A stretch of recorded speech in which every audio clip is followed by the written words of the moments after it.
Fragments of Silicon, guaranteed to not challenge a opposing podcast host to a fight and then try to get out of it.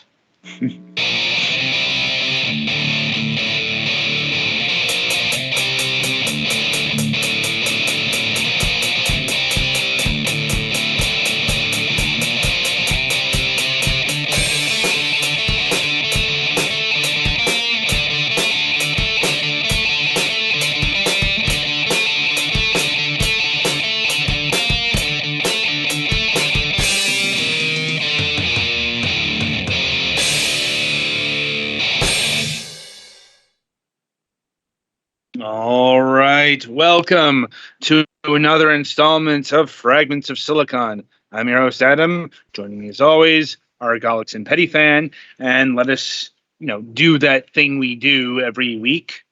Get to the news. Petty, why don't you start us off this week, since, as usual, you have more drama to work through. The universe hates me and I don't know why. So, Thursday morning, apparently my dad was put on administrative leave for something he posted on Facebook. So, that's fun. Luckily, it seems to be resolved because he had an appointment with HR today, and basically he gets to keep his job. I don't know if there are any particulars to that. I honestly could not care any less. The important thing is he is still employed, and he will go back to work tomorrow. And he's still looking for a new job. So, hooray, crisis averted for now. And then I guess it's kind of funny in the what bullshit are these guys smoking kind of way, but my mom heard back from the hospital she used to work for, because she still works for their private hotel thing. And they basically told her that they were going to buy her out for $100 and she could never work at that hospital again from her getting injured at work when she worked in sterile processing. So her attorney's furious, and rightly so. And there is a possibility that this may have been premeditated, because they were no help trying to get her a full-time job elsewhere in the hospital, and apparently learning that if she had a full-time job, to quote-unquote buy her out would be at least 1 week's pay, and the position she's at now is part-time on-call, so technically they don't have to give her anything. So her attorney's furious, and this is going to be fun to watch, because once this is taken care of, then the big money, pain, and suffering comes into play. So hopefully this gets resolved by the end of the year, but I won't hold my breath. It would be nice to, bills be paid off and stuff, but I just want the drama to end. That does sound stressful. Can I have a normal week, please? As far as gaming stuff goes, I finally bit the bullet and used the GTS on Pokemon Home to finish my Pokemon Violet deck, so I now have a completed dex. Yay! Nice. And then, yeah, I think that's it. Since I'm waiting for the DLC, I may go try and finish Legends Arceus, just so I can actually have a legitimate Arceus that wasn't got from a generator. Mm-hmm. But yeah, other than Careful, if you have that in a tournament, you'll be banned. Yeah, good thing I don't play competitively. And I actually think this one I got, the stats were messed up that I couldn't transfer it with home, so... Also, the people who got banned for that were being really, really lazy. Yeah, they There's probably cheating in Pokemon is probably a topic of discussion at some point, but not right now, because they were bad at it. I've heard the argument about why they do it, but yeah, that's a topic for another time. Yeah. There's less and less excuse for doing it as time goes on. But the Mhm. point I'm trying to make is that they were also just being really bad at it. Mhm. Like, even the improved hack check is not that strict. Oh God, no. But these are people that were like, they had Yeah. Ursalunas that had never been, that had only ever been in Pokemon Scarlet, Mhm. where you can't get an Ursaluna. It has to either come from home or at least have been put into Legends and back. There's a flag from Legend somewhere in there. Yes. Mm-hmm. Anyway. And yeah, I think that's it for me. So next victim. Oh God. Let's say the interference is back.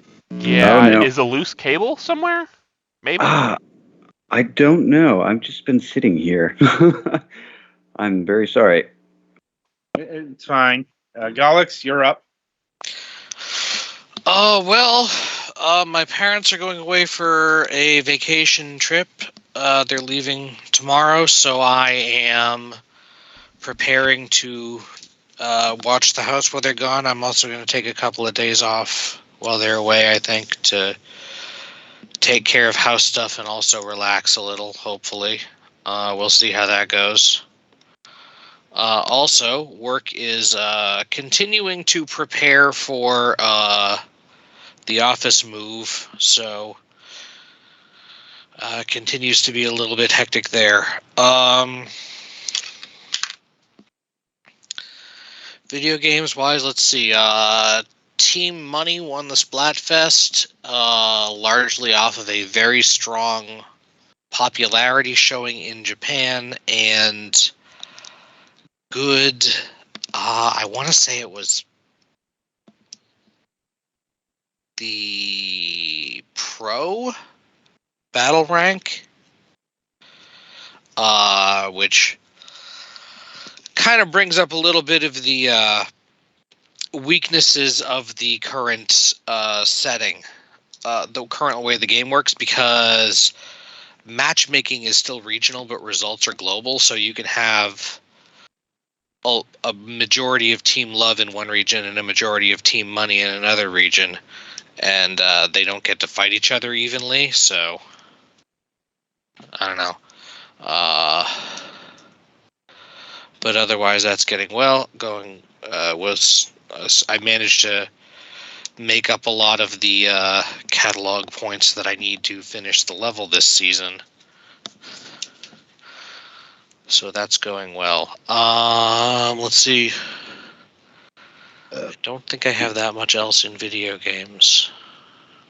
All right. Aside from still been playing a little bit of Scarlet Violet, and I'm trying to figure out what I want to do in terms of the challenge for the Mewtwo thing, but I kind of don't want to commit too much to preparation for that before I know what moveset they give it. Yeah, I have a whole bunch of Scizors, but I also, Scythe was my favorite Pokemon, so that's what I was planning. But who knows? It might have Flamethrower, because Mewtwo can learn almost every good move. I mean, valid. I guess time will tell. Mm-hmm. All right. Anyway, that's about all I got, I think. All right. It's my news. And got hit with a summons for jury duty again. Oof. This seems to happen. Yeah, this seems to happen every few years, and it's been happening throughout my ever since high school. Yeah, you should be exempt from jury status, shouldn't you? I don't know. Well, because I Here's know the my thing. sister from disability is exempt from being a juror because disability. Well, here's the thing. I've never actually been called in. It's one of those. Yeah, it's like, and the jury, like I'm like juror number 450, which is really high. Mm. Not the highest. So, but that's not happening until next month. So, um, I've always kind of wanted to do jury duty, but now it's not very compatible with my schedule. Yeah. well, I mean, that's why that's why you can get compensation. To work. Oh, I'm not talking about that. I'm talking about like my sleep schedule. Oh yeah, like jury doesn't care, unfortunately, unless there's a medical exemption. Guess what? You have to be a juror rather. Mm-hmm. Yeah. Anyway, but I've never even been called, so yeah. or never even gotten the letter. So anyway, let's see. In gaming news, I guess, or rather, what I'm playing. Let's see. I'm going through Telltale's Wallace and Gromit: The Grand Adventure series. At the last bits of episode 2 there. Were those ones ever delisted, or what was up with those? Because I remember seeing them a while ago, and then... Yeah, they were delisted for when the original Telltale went out of business. Mm-hmm. But I know they're back on Steam. Like, at least they were. Like, they're not the best playing Telltale games because they're very early in the 3D controls. Yeah. So they come across as very clunky. Also, they were still doing the traditional adventure stuff at this point. So I understand why they did it because true 3D controls work better with a controller than actual mouse and keyboard. Mm-hmm. But in this game, it feels really clunky. Like they would get it ironed out about the time of The Walking Dead. But also I've been playing quite a bit of Geometry Wars 3. Odd one to be playing, but okay. Well, they didn't bring Geometry Wars 2 to the PC ever. And Geometry Wars 1 is really bare bones. Retro evolved. Yeah. I have that. And that is a sub mode in one of the bigger Geometry Wars games. Yeah. That's okay. So I think I got that free with my Xbox, but yeah. Yeah. In addition to the games I've been playing for the week, as much as I can stand to play them. Yeah. Well, one of them's really bad. The other is fine. It's just it doesn't hold my interest for more than a half an hour. Been there. More on that on Sunday. Anyway, so normally we shall roll along to the interview portion of the broadcast. And joining us this week is Larson Kilstrom of Atavist Games. Hey. Thanks for having me on. No problem. How you doing tonight? Doing pretty good. How's the buzzing? I was plugged into a USB hub, and I took that out. I don't know if that's any better. But either way, I'm doing pretty good this week. Getting ready to gear up into working more full-time since the Kickstarter ended. Just trying to catch back up on real life stuff in the interim weeks. Right. And right. So what got you interested in video games, both on a personal and a professional level? Personal, heck, I grew up, 3-4 years old playing Mario, and it just kind of kept going from there. I was always kind of a shy, introverted kid, so, usual story, just ended up playing a lot of video games and really delving into them. And just with how I ended up going with my art background, it all ended up kind of tying back in together. I don't know. Nothing specific. I've just always loved video games for a whole host of different reasons and just kind of always gravitate towards them. I don't know. But professionally, I went to college, got a degree in digital animation, and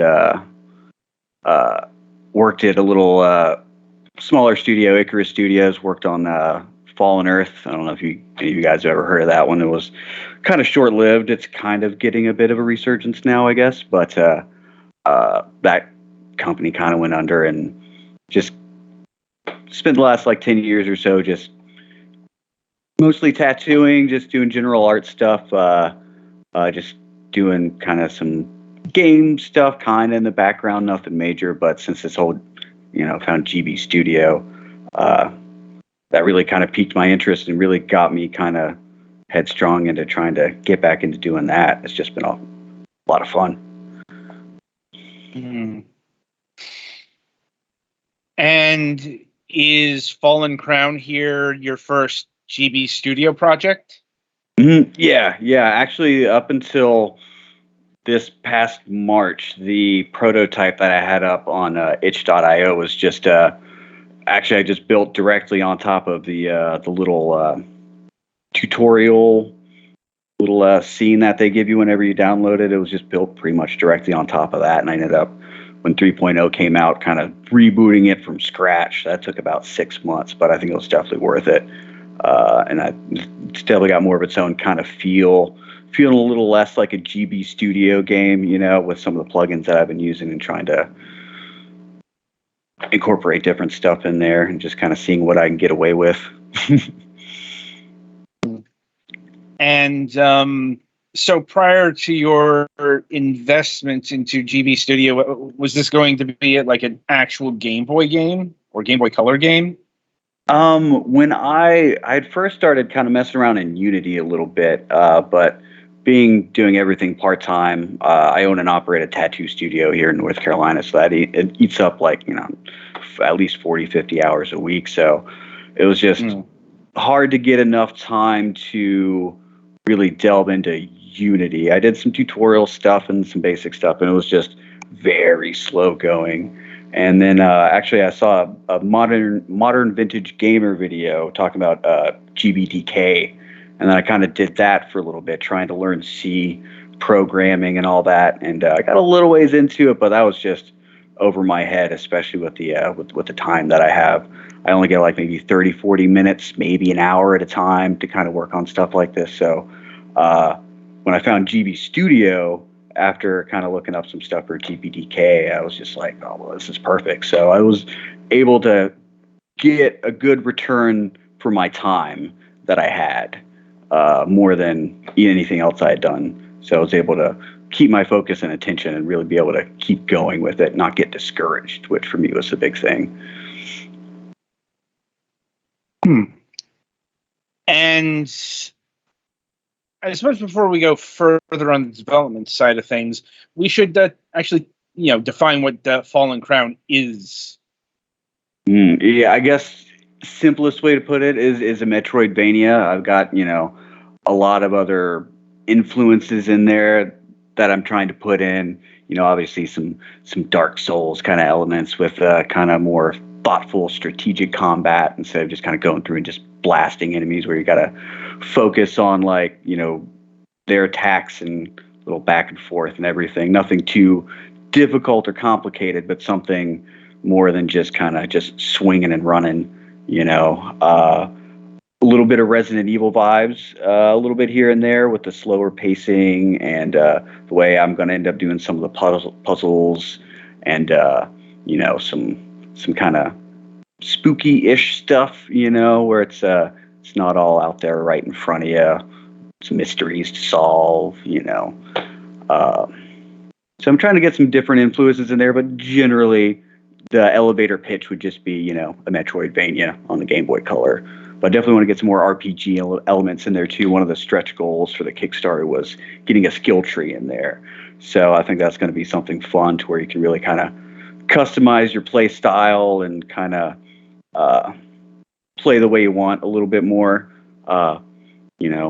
It's very much a stretch, but a little bit like Deus Ex, like immersive sim, kind of play how you want kind of elements in there somewhere. I don't want to bite off more than I can chew, but I want to do a little bit more than just like a straight up Metroidvania. I really want to try to push things a little here and there and try to make it a little bit different, but but still accessible. Like,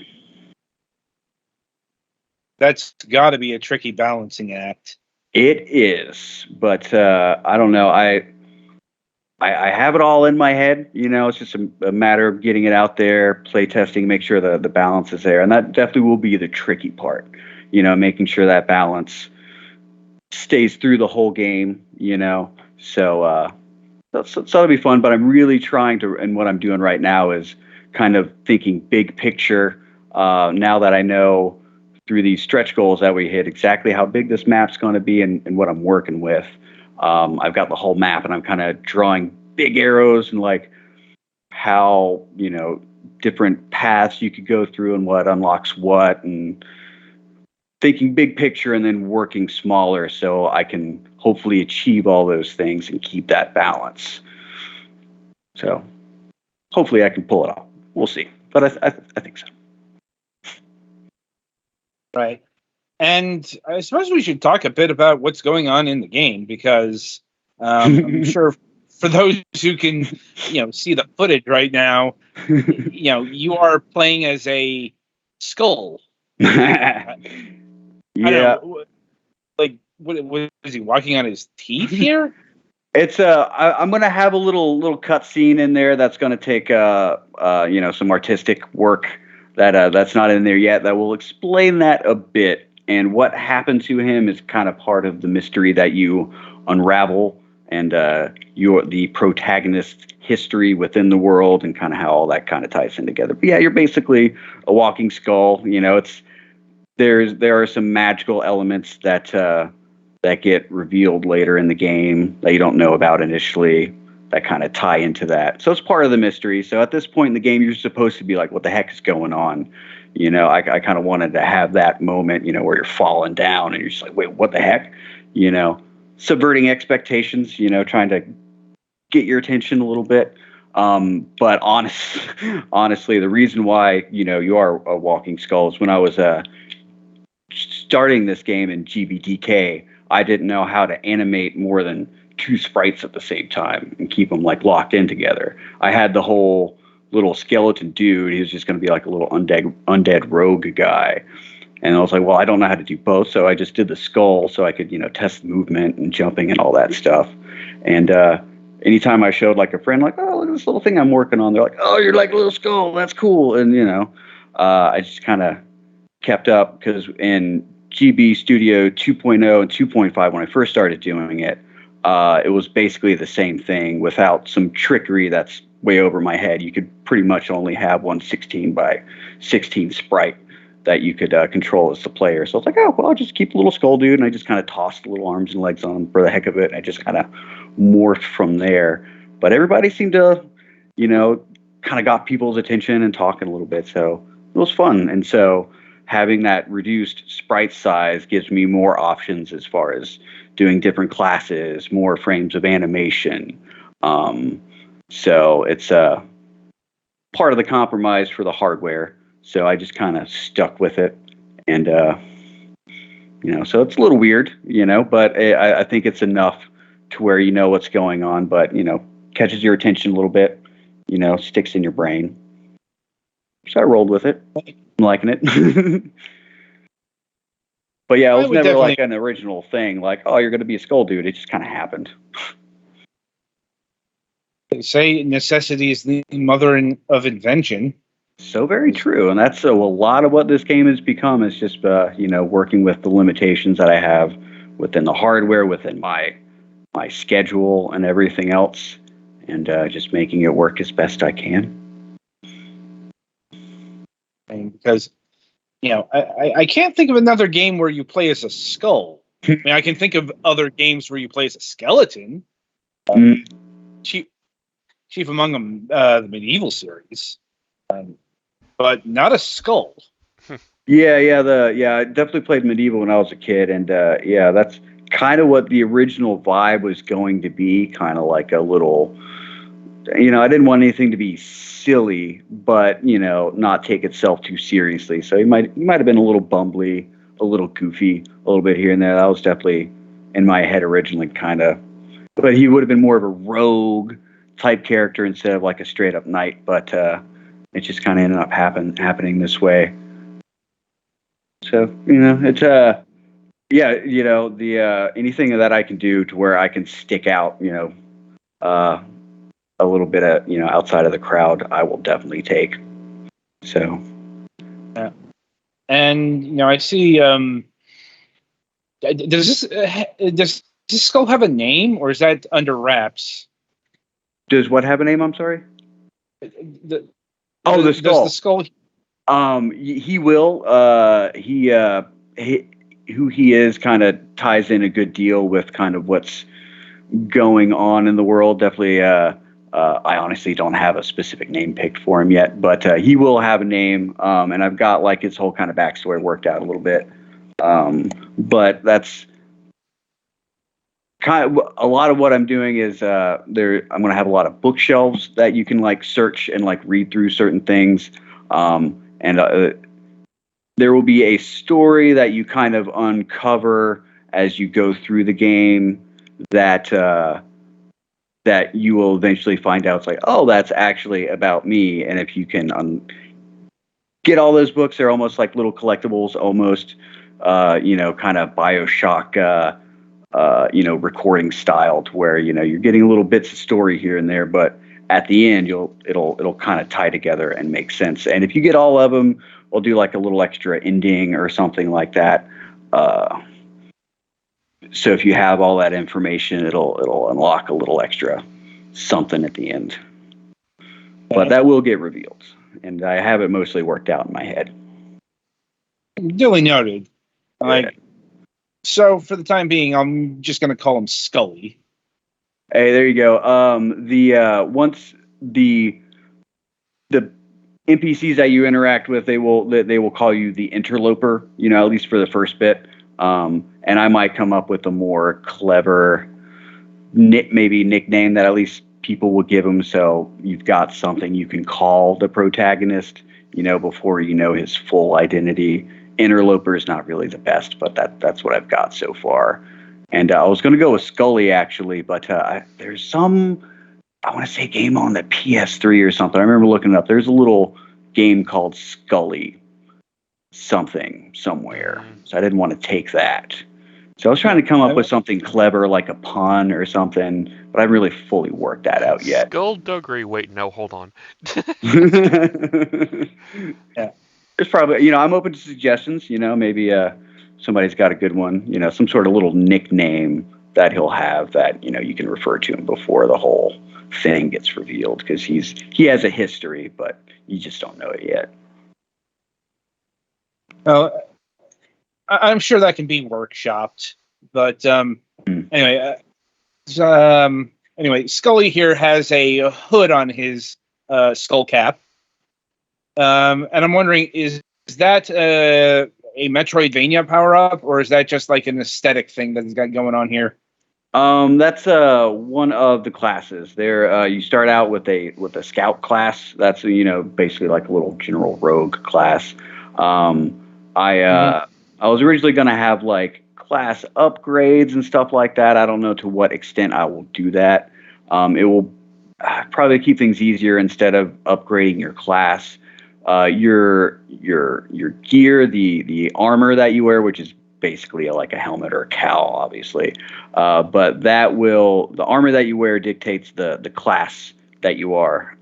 So there's a scout, there's a soldier, and a wizard. 3 basic general classes, from just about anything. But they'll all play a little bit differently, have their own weapons and skills. Right now, the scout, each class will have a primary and secondary weapon that you can switch back and forth between. You can have one of each equipped at a time. The scout starts out with a knife, then you get a crossbow for your secondary weapon. And then you'll get a whip, Castlevania style. I had to throw a whip in there that the scout will have. The soldier, at least right now, you've got a spear and a shield, and you can do a 2-handed sword.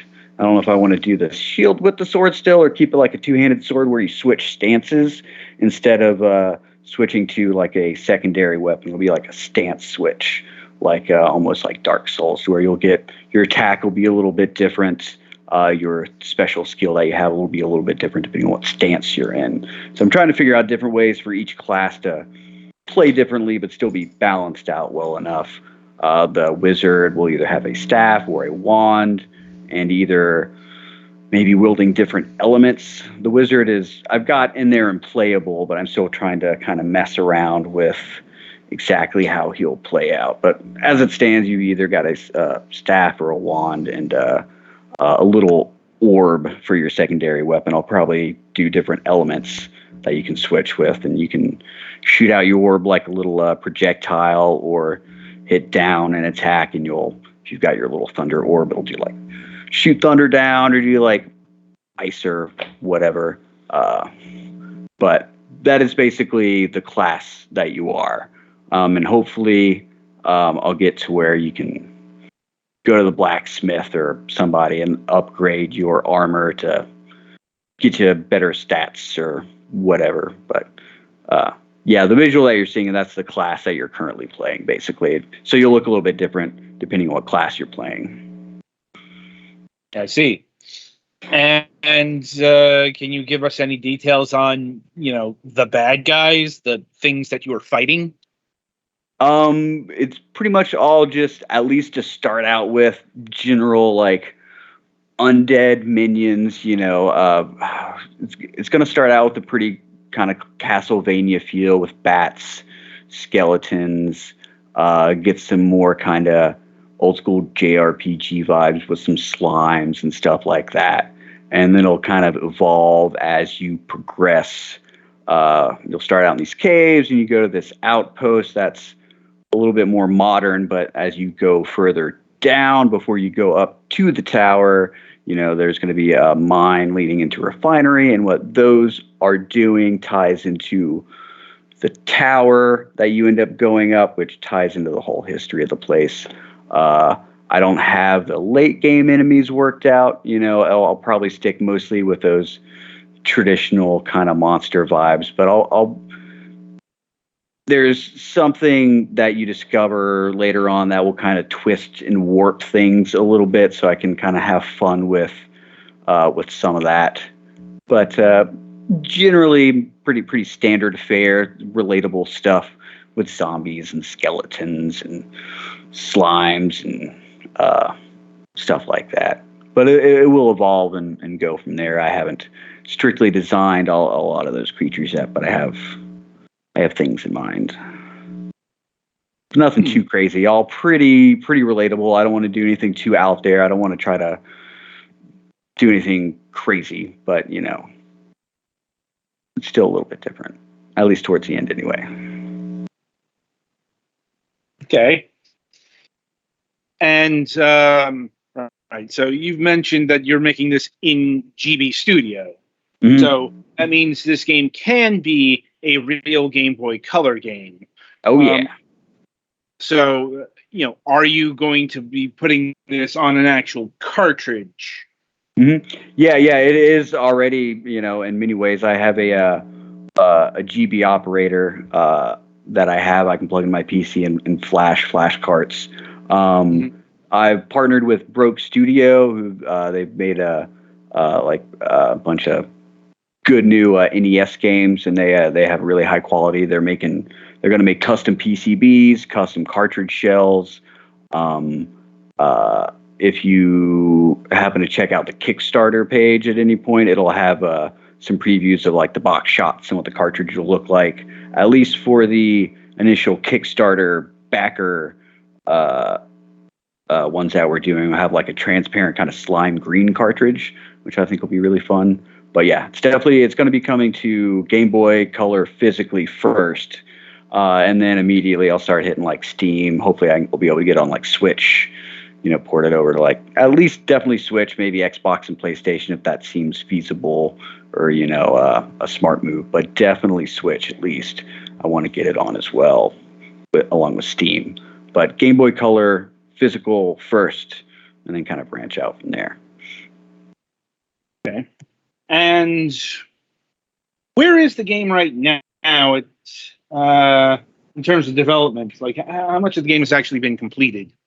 I'd say fourth I'm going to do a little bit more with a couple of these stretch goals, but roughly halfway, maybe. I've got all the systems in place other than adding the skill tree in and kind of fine-tuning some combat and skills and stuff. And I've got most everything mapped out.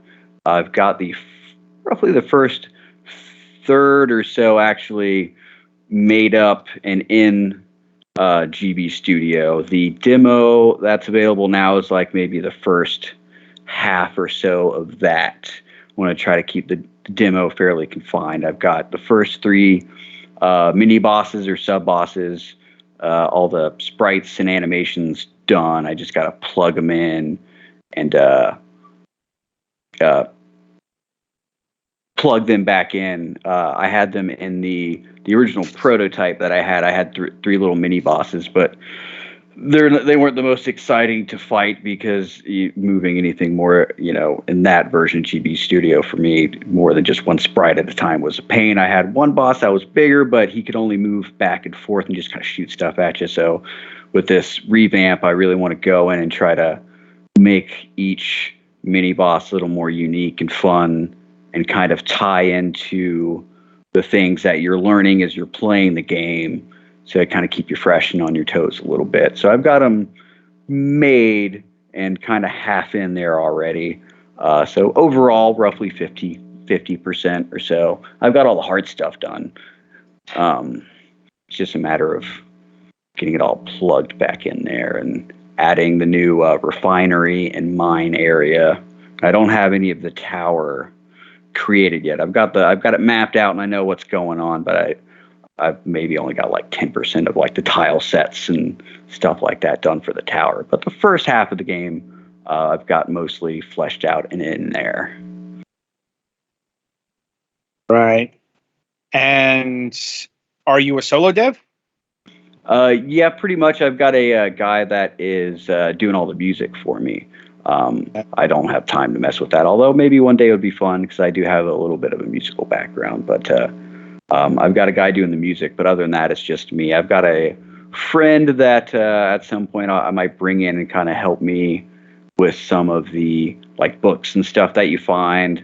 I really want to kind of have a lot of that kind of environmental storytelling, kind of like in Dark Souls or like BioShock or something, where the more you explore, the more you find, the more you can kind of uncover if you want to, or if you're the type of player you just want to like run through and just beat the bad guys, you can do that. But if you want to explore, there'll definitely be stuff for you to find and things to uncover if you're so inclined to do that kind of thing. So I might get somebody to help me kind of with some of that, a little bit of like background writing stuff. But yeah, it's just been me so far, other than the music. Mm-hmm. I mean, that makes sense. I mean, music is often the thing that doesn't get handled by the developer, since it's something that requires such a different skill set most of the time. Yeah, with enough time and practice, I feel like I could do some fun stuff. But yeah, I want to make sure that it's good, and the guy that I've got working on it, Travis, he's got like a musical degree and stuff, and he's done some really good stuff. Right now, it's just the cave theme when you first go in, and the intro and title theme. The other couple tracks that are in there are just the kind of default GB Studio tracks. So now that the Kickstarter is done and I'll have a little bit of money and I can actually pay him a little bit, because he just like wrote these and he's like, here, use these if you want to. I think your game's really cool. And it's been awesome, but I definitely want to make sure I pay him for his time now. So I'm really going to sit down and kind of come up with how each area I want to feel. So each area that you go into has its own kind of feel.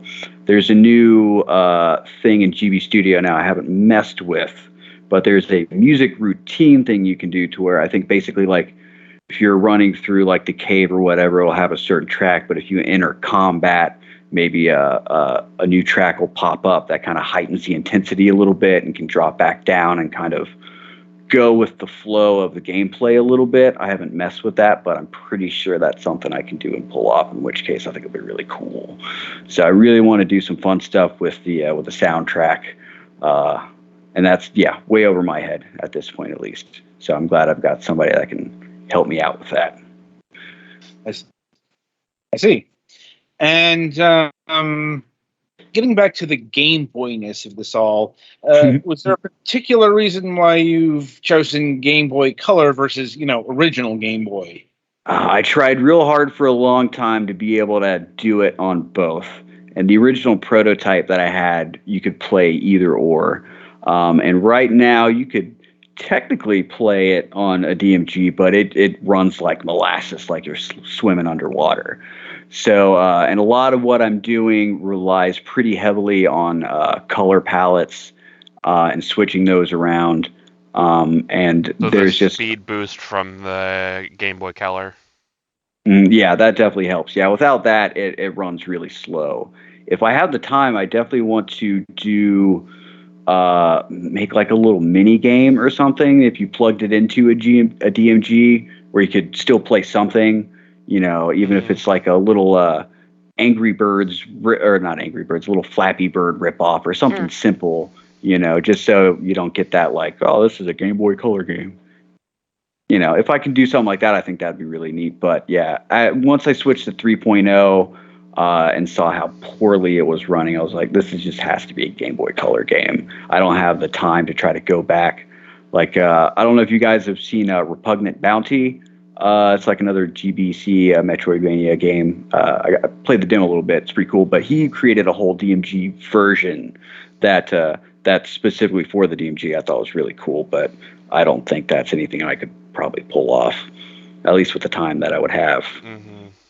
So I had to cut my losses there and be realistic about it. I tried, but Yeah, it's one of those things. The software optimization would probably take too long for it to be worth it.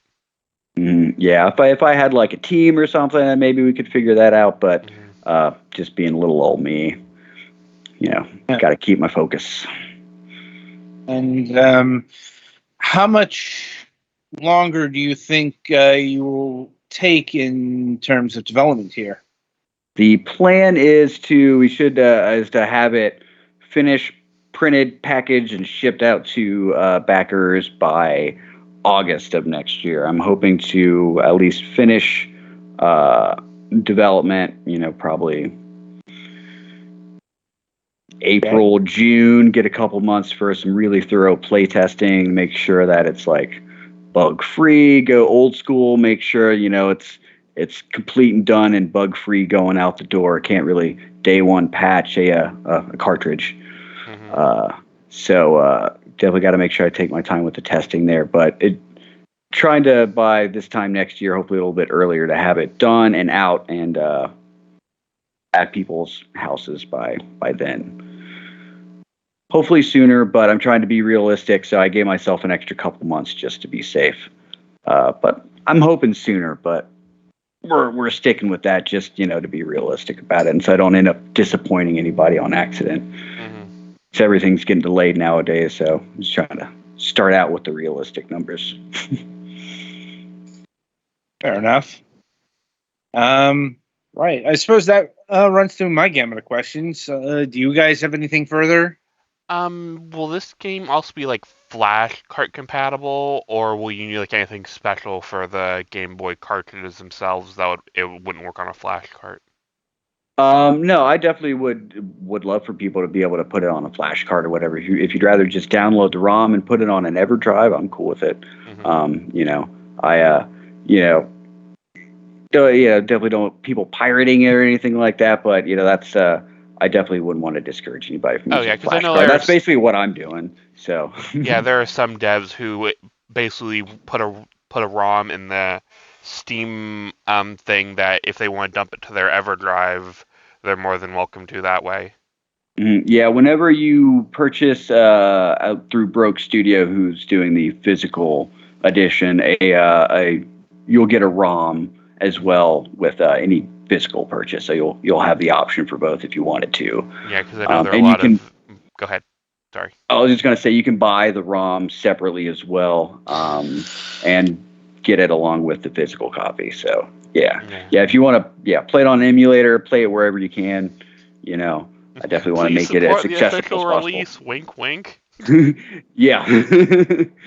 So Yeah, definitely want to make it as available and playable as possible, especially with the ports to like Switch and getting it on Steam and all that good stuff as well. Yeah, because there have been some devs that basically use GB Studio for the aesthetic, but it would require so many special, components on the GB cart that the cart would be made, it would be incompatible with Flash carts. Yeah. As far as I know, shouldn't be a problem. Yeah, I've got. Actually, I bought like a dozen or so knockoff carts from AliExpress and flashed my game onto those and sent them out to people and all that good stuff. And I've got a Inside Gadgets, like a nice flash cart that I put it on and test on my actual Game Boy Color with. That's the way I prefer to test most of my stuff. That's good to know. Yeah, definitely. Yeah, love the original hardware. That's especially with I got the Q5 like modded screen on there. It looks so good. All right, I do have another question, and that is: have you sorted out pricing on the game yet? I don't have anything official. At least for the backers of the Kickstarter, I think it's the complete box standard edition's $45. I don't know if that cost will change once they do another run after the back Kickstarter backers get theirs and they generally sell on the website. I don't know if that price will be different. I assume roughly the same. Broke Studio doesn't seem to do cart only options. At least they didn't for the Kickstarter. But the standard edition was $45 for complete box with manual. And all that good stuff, probably maybe like a little sticker or two, something like that. And then we've got a limited edition that we did for the Kickstarter. I think that was like $80 with like a soundtrack, sticker book, and some other stuff. Have you decided the soundtrack's going to be like just MP3s, CD, or? Probably just a disc. I don't know all those specifics quite yet, but probably whatever. not wonder about pressing vinyl or anything like that. Yeah, I would love to do vinyl. That would be super cool, but definitely not within the scope of this initial run. But heck, if there's a demand for it once the game's out, I would love to do a vinyl. I think that'd be super cool. Or even like, I'd probably be silly, but like. Like little cassette tapes or something. I don't know. I would love to do like anything I could put on like old school stuff. The more the merrier. I'm always down with. As long as somebody would buy it. If it's like limited edition or something, I think that'd be rad. Right then. So, is there a place that people can go to like pre-order the Game Boy cartridge? Not as of right now, since the Kickstarter's done. You could have when the Kickstarter is gone. I don't know when Broke Studio will do like a pre-order. I assume that'll probably be closer to release time. So probably nothing anytime soon for pre-ordering. But I would assume once they get the Kickstarter stuff done, I assume there will be like a pre-order time before they do the second release. I don't know the time frame on that. Broke Studio is handling all the physical stuff, but they're super cool dudes, and they have a really good eye for quality, balanced with a good, decent, fair price. So they don't usually do like a full like $60 for physical. It's usually like more like 45 or 50, which is still a lot, obviously, but. You can do, the digital only. I assume probably like $10 or so. If you just want to get the ROM. And this first run is just for Kickstarter backers, right? Yes. Yeah. There will definitely be a second run. I don't know how long that would take. I know they have to reach certain minimums since they're ordering the custom PCBs and cartridge shells. I know they have to have a certain minimum. I don't know what that minimum is. I think we had roughly 768, I think, people back one of the physical tiers on Kickstarter. Damn. And I assume they probably at least have 1,000, maybe 1,500 minimum order on some of that stuff. I'm not sure. So there might be extras that they have, and that might be available quickly, or it might be a little while. I'm not sure. Mhm. But once it gets closer, I'll know a lot more of that stuff. But it's, almost a Something year gotta out. finish the game first. Yeah, I guess that's kind of important, but yeah, definitely. There definitely, you will be able to pre-order it and, all that good stuff from Broke Studio for the physical stuff. And then I'll have all the digital stuff through other stuff, after that. But yeah. Right then. Right. All right. So I suppose that's about all we have time for here. No, the game looks very interesting, and I look forward to seeing how it develops over the next few months. No, thank you. Yeah, I'll over the next few weeks and months, as development goes, I'll be kicking more into posting regular updates through dev blogs on the website and Twitter, or X now, whatever the heck that's called, and whatever other social media sites I'll have by then. But I'll be at least once a week doing a lot of updates. I enjoy like showing what I'm working on at the time and getting responses from people and getting feedback. See what people respond to and what they don't respond to. So I'll definitely be sharing a lot of updates as development goes along. That's actually been a lot of fun sharing that with people. So there will definitely be, you'll be figuring out all this stuff as I go along and seeing all that. And I think that'll be a lot of fun. All right then. So in the meantime, Petty, play us to the next segment.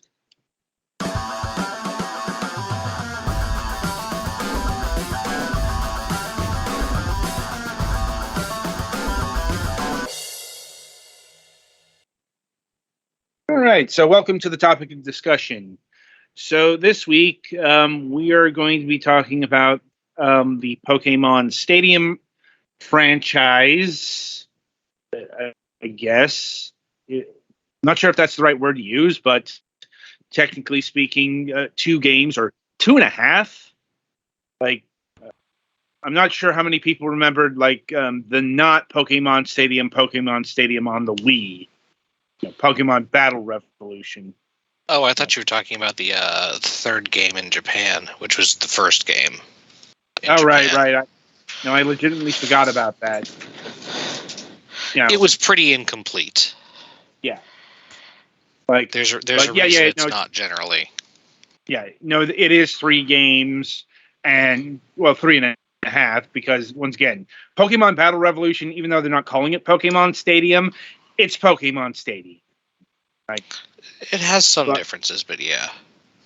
I'm and also Pokemon, the trading card game, the Game Boy Color edition. No, we are not going to be talking about the actual trading card game because that is outside the realm of video games. So, I haven't gotten much into that in over 30 years. Well, feels like over 30, like 20-something years, homie. right, but I just want to clarify that because, the Game Boy Color game, and also it should be mentioned that there's actually 2 of these.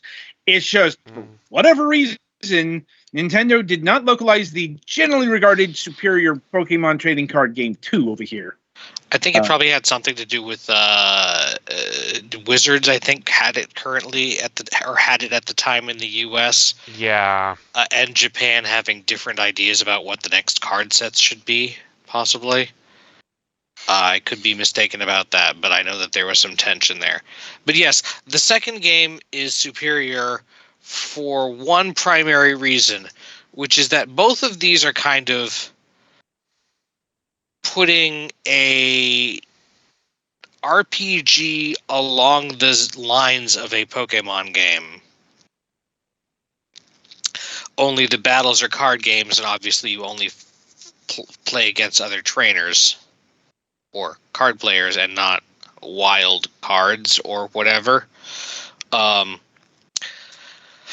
first one pretty much just has the fight the 8 card clubs and then the Elite Four.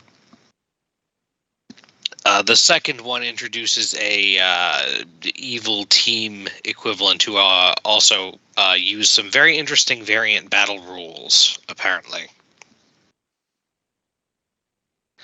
So the first one is kind of skeletal.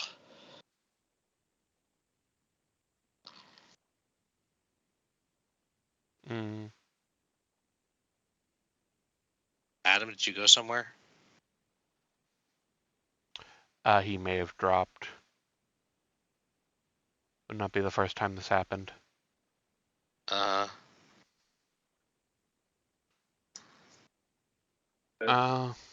You back? Something happened?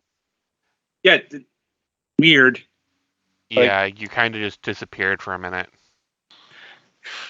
No, I mean, there are thunderstorms happening. I don't know if you've been hearing that in the background. There could have been something there. Anyway, I think I got cut off there as well. What were you saying?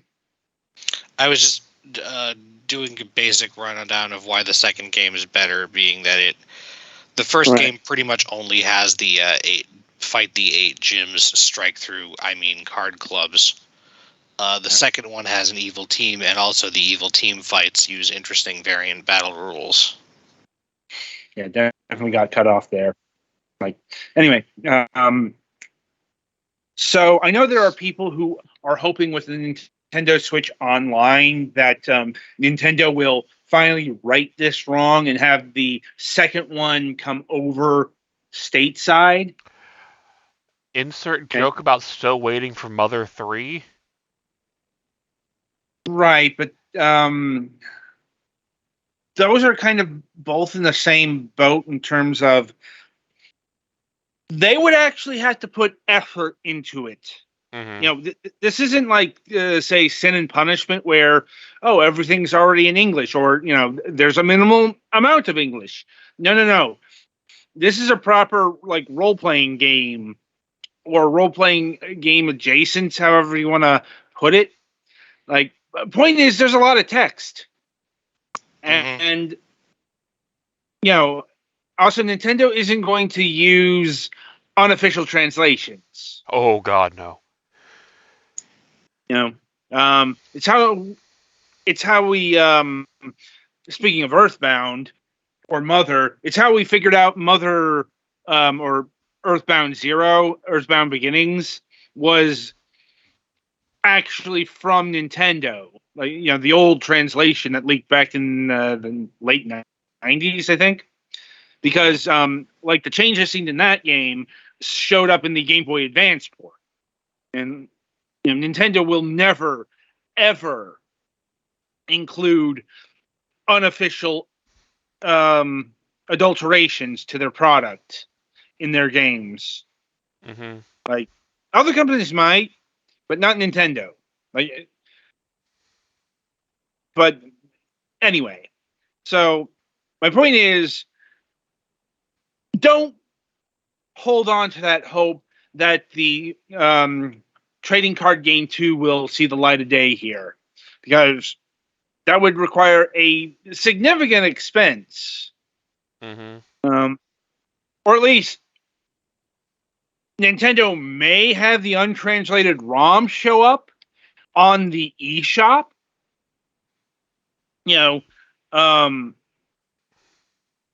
Or maybe they'll do it limited run style, like what they did with the first Fire Emblem game. Mm-hmm. Nintendo can be wily like that. Indeed. So, but, the reason we're bringing up these two very disparate Pokemon spin-offs is because both of them hit the Nintendo Switch Online service recently in celebration of the latest Pokemon Presents.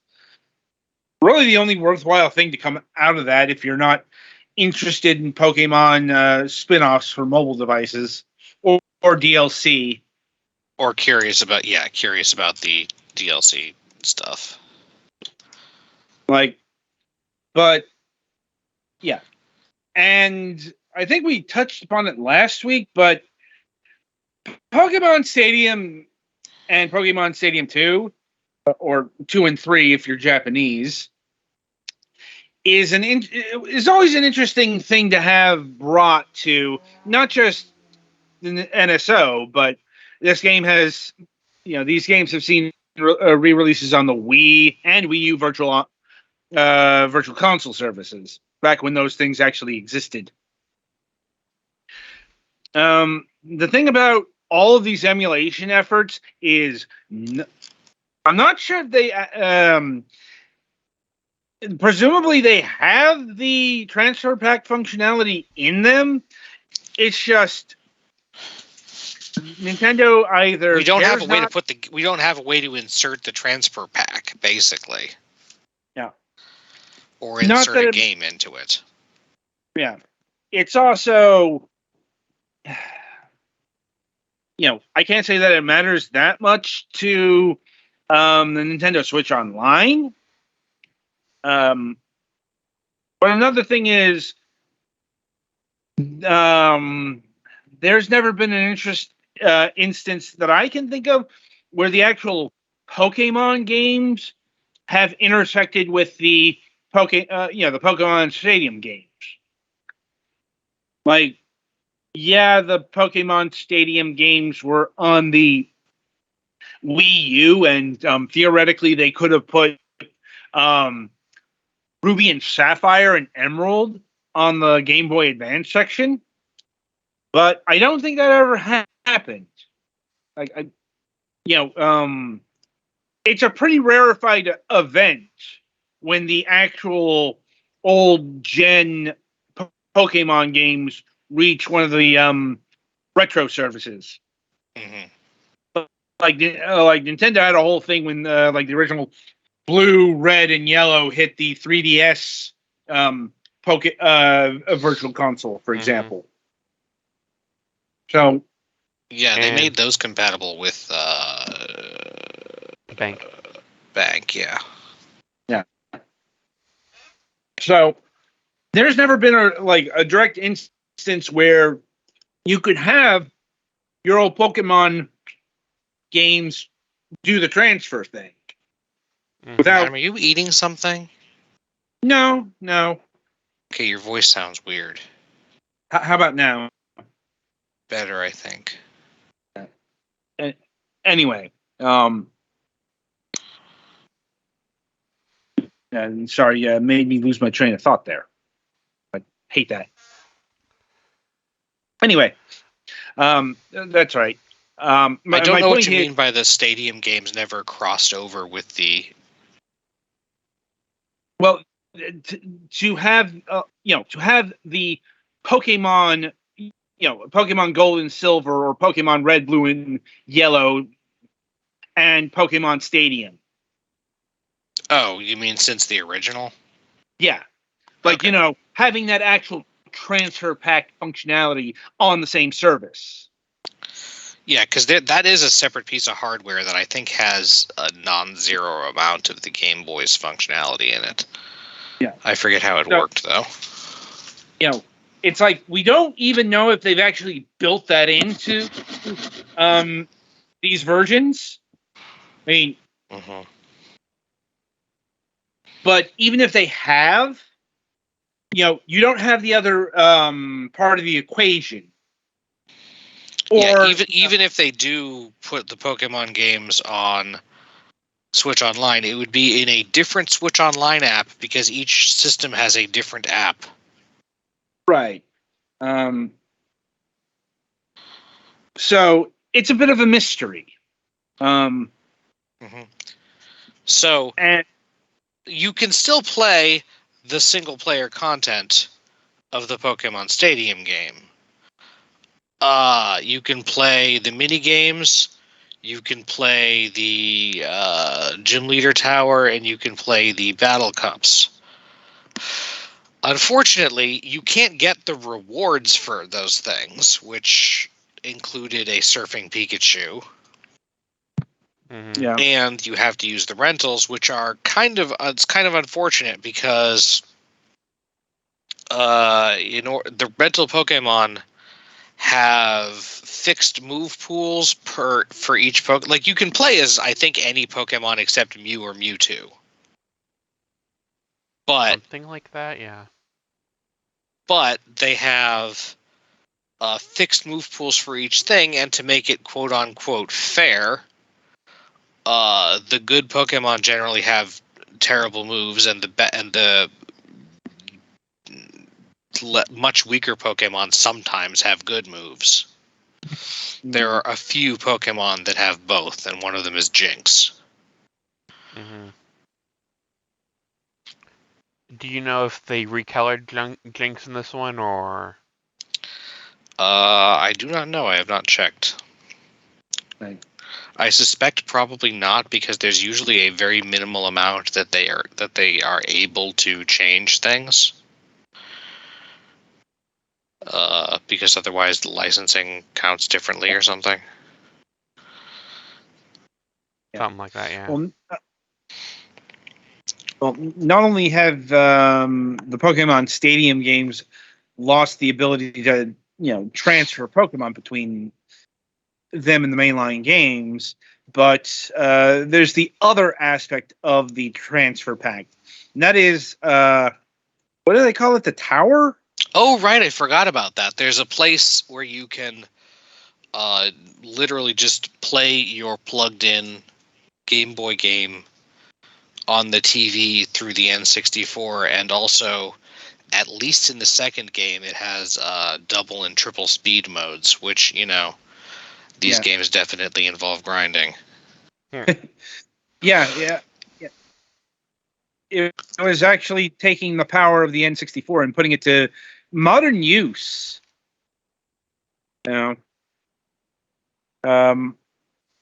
Because being able to fast forward through the grindy bits, definitely a thing we'd see today. But heaven help you if you had that in your 90s role playing game. But back then it was like expected that it's an RPG. You're going to have to take a long time on it and grind. Yeah. Once again, since the original Pokemon games are not on NSO currently, it's a bit moot. Though, also presumably they could put that functionality in an emulator. Also, Bank exists. Yeah, it would have to include some other stuff, basically, or they'd have to put in additional hardware plug-in code into the emulator. Either that or like some kind of weird dummy box thing for Bank, home now, and then do it that way, but that would again require effort. Thankfully, now it's marginally possible to put Pokemon from later generations back into earlier generations without it basically requiring here's the thing about the original games were made compatible on the 3DS with Pokemon Bank. What happened when you did that, or when you transferred them to another game or to home, was basically that it completely made up a new set of stats aside from the move pool, because of the stat experience and DV system being so different. Like, a lot of the stuff just ended up getting made up. It kind of roll the dice, basically. Yeah. I mean, kind of the same thing happens when you put a Pokemon from Go into home. Yeah. Though, in that case, they do get the IVs, which is more than... Like, this was before Nature's was a thing, even. Yeah. So,